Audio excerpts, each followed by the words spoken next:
Assalamualaikum warahmatullahi wabarakatuh. Waalaikumsalam warahmatullahi wabarakatuh. Bismillah, alhamdulillah, wassalatu wassalamu ala rasulillah wa ala alihi wa sahbihi wa mawala.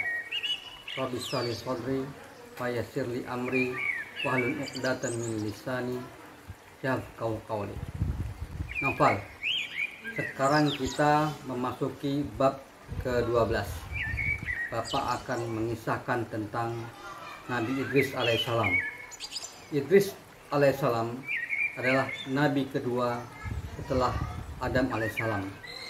Sebetulnya nabi kedua adalah Nabi Syed alaihissalam, tetapi Nabi Syed alaihissalam tidak tercatat di dalam Al-Quran. Jadi Nabi Idris alaihissalam adalah nabi kedua menurut urutan Al-Quran. Sebelum itu, Bapak akan menceritakan kembali secara singkat bab-bab yang terdahulu. Allah Subhanahu wa Ta'ala menciptakan Nabi Adam alaihissalam dari tanah. Kemudian Allah menciptakan Hawa dari tulang rusuk Nabi Adam alaihissalam. Allah mempersilahkan mereka untuk tinggal di dalam surga, makan dan minum semua yang mereka suka, pergi kemanapun, ke segala penjuru surga yang mereka mau. Hanya satu yang terlarang bagi mereka, jangan dekati pohon itu. Ternyata larangan yang satu itu mereka langgar juga. Akhirnya Allah menurunkan mereka ke bumi.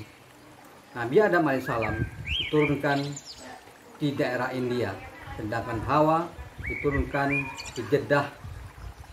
Setelah saling mencari, akhirnya mereka bertemu di padang Arafah. Mereka memulai kembali kehidupan di bumi. Hawa melahirkan sebanyak 20 kali. Setiap kelahirannya dia dikaruniai anak kembar. Jadi Hawa melahirkan sebanyak 40 anak, 20 laki-laki dan 20 wanita. Mereka semua hidup dan tinggal di daerah pegunungan. Karena terjadi sesuatu, Qabil membunuh Habil. Kemudian Qabil melarikan diri dengan adik kembarannya dan hidup di daerah dataran di bawah gunung. Nabi Adam alaihissalam hidup di bumi selama 960 tahun. Setelah setahun kematian Adam alaihissalam, Hawa pun wafat. Jadi Hawa wafat pada usia 961 tahun. Nabi kedua adalah Nabi Syed alaihissalam. Syed artinya hadiah Allah pada Adam alaihissalam sebagai pengganti Habil yang dibunuh oleh Qabil. Kematian Habil membuat Nabi Adam alaihissalam bersedih. Jadi menghibur Nabi Adam alaihissalam dengan kelahiran Syed alaihissalam yang juga akan menjadi anak yang bertakwa. Bukan saja seorang yang bertakwa, ia juga seorang nabi dan rasul yang kelak akan menggantikan Nabi Adam alaihissalam. Setelah kematian Adam alaihissalam, Syed menjadi pemimpin umat. Ia memimpin dengan syariat Allah dan ia juga seorang yang bijaksana. Setelah kematian Syed alaihissalam, Allah mengangkat Idris alaihissalam sebagai nabi dan rasul. Idris alaihissalam lahir sewaktu Nabi Adam alaihissalam masih hidup. Idris alaihissalam lahir sewaktu Nabi Adam alaihissalam berumur 840 tahun. Jadi Nabi Idris alaihissalam hidup sama dengan Nabi Adam selama 120 tahun. Nabi Idris alaihissalam adalah generasi yang ke-6 dari Nabi Adam alaihissalam. Nabi Idris alaihissalam adalah orang pertama yang menulis dengan pena. Jadi sebelum Nabi Idris alaihissalam tidak ada penulisan, hingga Allah mengajarkan Idris alaihissalam cara untuk menulis. Idris alaihissalam juga mengajarkan manusia untuk bisa menulis. Menurut Abdullah ibnu Abbas radhiyallahu anhu, Idris alaihissalam adalah seorang yang bertubuh tinggi dan besar. Dia juga seorang yang berwajah tampan dengan rambut dan jenggot yang sangat lebat. Nabi Idris alaihissalam adalah seorang pendiam. Ia hanya berbicara jika ia perlu. Ia juga pemimpin umat sebagai pengganti Nabi Syed alaihissalam. Ada beberapa syariah baru yang dibawa oleh Nabi Idris alaihissalam. Salah satu syariah baru yang Allah perintahkan kepada Idris alaihissalam adalah berperang atau jihad. Jadi, Nabi Idris alaihissalam adalah nabi pertama yang Allah perintahkan untuk berjihad. Berjihad untuk memerangi kejahatan dan kemaksiatan yang berkembang di perkampungan Qabil. Suatu hari, Nabi Idris alaihissalam menghimpun bala pasukan, termasuk pasukan berkuda, menuju perkampungan Qabil yang berada di bawah gunung. Dengan karunia Allah, Idris alaihissalam memenangkan pertempuran terhadap kaum Qabil. Nabi Idris alaihissalam adalah nabi pertama yang Allah izinkan mengambil tawanan wanita dan anak-anak sebagai budak. Tetapi pada zaman Nabi Idris alaihissalam, Allah belum izinkan untuk mengambil barang sebagai harta rampasan atau ghanimah. Kapankah diperbolehkan syariah yang boleh atau halal mengambil harta rampasan perang? Hanya pada zaman Nabi Muhammad SAW sajalah dihalalkan untuk mengambil ghanimah. Sebelum itu haram mengambil harta rampasan perang. A'udzubillahi minasyaitonirrajim. Wazkur fil kitabi Idris innahu kana siddiqan nabiyya. Dan ceritakanlah kisah Idris dalam kitab. Sesungguhnya dia seorang yang sangat mencintai kebenaran dan seorang nabi. Warafa'nahu makanan 'aliyya. Kami telah mengangkat dia ke derajat yang tinggi. Nabi Muhammad SAW sewaktu Isra dan Mi'raj, beliau SAW bertemu dengan beberapa para nabi di setiap langit. Dan Rasulullah SAW bertemu dengan Nabi Idris SAW di langit yang keempat. Abdullah bin Abbas radhiyallahu anhu bertanya kepada Abdullah bin Ka'ab radhiyallahu anhu tentang ayat tadi. Warafa'nahu makanan 'aliyya. Kami telah mengangkatnya ke derajat yang tinggi. Apakah maksud ayat itu tentang Idris alaihissalam? Abdullah bin Ka'ab berkata, Allah Subhanahu wa taala menurunkan wahyu kepada Nabi Idris alaihissalam. Jika ia merubah seseorang yang tadinya berbuat maksiat menjadi seorang yang beramal soleh, maka Nabi Idris alaihissalam akan mendapat pahalanya sendiri dan juga mendapat pahala dari orang yang sudah bertobat tersebut selama Nabi Idris alaihissalam masih hidup.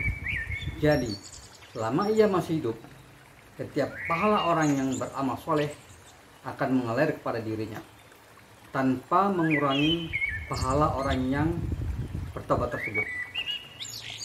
Satu-satunya cara untuk memperbanyak pahala ialah ia harus hidup lebih lama lagi agar pahala kaumnya semakin banyak mengalir kepada dirinya. Allah memberi Nabi Idris alaihissalam seorang kawan dari bangsa malaikat. Tidak sebut siapa nama malaikatnya, tetapi biasanya yang diberi tugas untuk menyampaikan wahyu adalah Jibril alaihissalam. Nabi Idris alaihissalam sangat akrab dengan malaikat tersebut. Pada suatu hari, Nabi Idris alaihissalam bercerita tentang karunia Allah kepada dirinya. Selama aku hidup, selain pahala aku, juga pahala kaumku akan mengalir kepadaku selama aku hidup. Apakah ada kemungkinan aku dapat bertemu dengan malaikat maut dan meminta kepadanya agar kematianku ditunda, sehingga aku dapat hidup lebih lama lagi dan mendapat lebih banyak pahala? Malaikat teman Nabi Idris alaihissalam menyuruhnya untuk naik ke punggungnya dan membawanya terbang menuju ke langit. Sampailah mereka di langit keempat. Ternyata malaikat maut sedang berada di langit keempat. Malaikat teman Nabi Idris alaihissalam bertanya kepada malaikat maut, "Hai malaikat maut, Idris memohon kepadamu untuk dapat ditunda kematiannya agar ia dapat hidup lebih lama." Malaikat maut bertanya kepada malaikat teman Idris alaihissalam, "Di manakah Idris?" "Ia ada di punggungku." Malaikat maut berkata, "Luar biasa, sungguh luar biasa." "Apanya yang luar biasa?" Allah memerintahkan kepadaku untuk mencabut nyawa Nabi Idris di langit keempat. Aku bertanya-tanya kepada diriku, bagaimana mungkin aku bisa menyelesaikan tugas itu, sedangkan Nabi Idris hidupnya di bumi. Subhanallah, aku juga tidak pernah berpikir bagaimana mungkin Nabi Idris dapat naik ke langit keempat. Subhanallah. Allah memerintahkan malaikat maut ke langit keempat untuk mencabut nyawa Nabi Idris alaihissalam. Nabi Idris alaihissalam naik ke langit keempat karena ingin bertemu dengan malaikat maut dengan niat untuk memperpanjang umurnya. Setelah bertemu, malaikat maut menjalankan tugasnya dengan sempurna, mencabut nyawa Nabi Idris alaihissalam. Jadi Nabi Idris alaihissalam Allah wafatkan di langit keempat. Itulah yang dimaksud dengan warfa'nahu makanan aliyah. Kami telah mengangkatnya ke derajat yang tinggi. Selain derajat yang tinggi, ia juga dimatikan di tempat yang tinggi, yaitu di langit keempat. Nabi Idris alaihissalam adalah nabi pertama yang berjihad memerangi kemaksiatan, sehingga kaum yang melakukan kemaksiatan kalah dan takluk. Tetapi setelah kematian Nabi Idris alaihissalam, kejahatan dan kemaksiatan kembali muncul dan berkembang, dan semakin lama semakin bertambah. Tetapi walaupun kejahatan dan kemaksiatan terus berkembang di mana-mana, mereka tetap percaya bahwa Allah adalah Tuhan mereka dan tidak ada Tuhan selain Allah. Mereka percaya bahwa Allah Maha Besar, Allah Maha Sempurna, Allah Maha Kuasa, dan lain-lain. Pada saat itu belum ada satupun manusia yang menyembah selain Allah. Tidak ada Tuhan matahari, tidak ada Tuhan bulan, tidak ada anak Tuhan, dan lain sebagainya. Mereka masih percaya la ilaha illallah, tidak ada Tuhan selain Allah, dan itu akan bertahan selama 1000 tahun setelah kematian Nabi Adam alaihissalam. Setelah 1000 tahun wafatnya Adam alaihissalam, barulah muncul keyakinan-keyakinan yang mensyirikan Allah. Nabi setelah Nabi Idris alaihissalam adalah Nabi Nuh alaihissalam. Tetapi Allah tidak segera mengirim Nabi Nuh alaihissalam sebagai Nabi. Allah mengutus Nabi Nuh alaihissalam setelah 200 tahun kematian Nabi Idris alaihissalam. Ada jeda waktu yang sangat panjang. Jadi selama 200 tahun terjadi kekosongan dalam hal kenabian. Sampai di sini dulu pembahasan kita tentang Nabi Idris alaihissalam. Bab berikutnya kita akan membicarakan tentang Nabi Nuh alaihissalam. Wallahu a'lam bishawab. Subhanakallahumma wa bihamdik, asyhadu an la ilaha illa anta, astaghfiruka wa atubu ilaik. Assalamualaikum warahmatullahi wabarakatuh. Waalaikumsalam warahmatullahi wabarakatuh. والله يدعو إلى دار السلام ويهدي من يشاء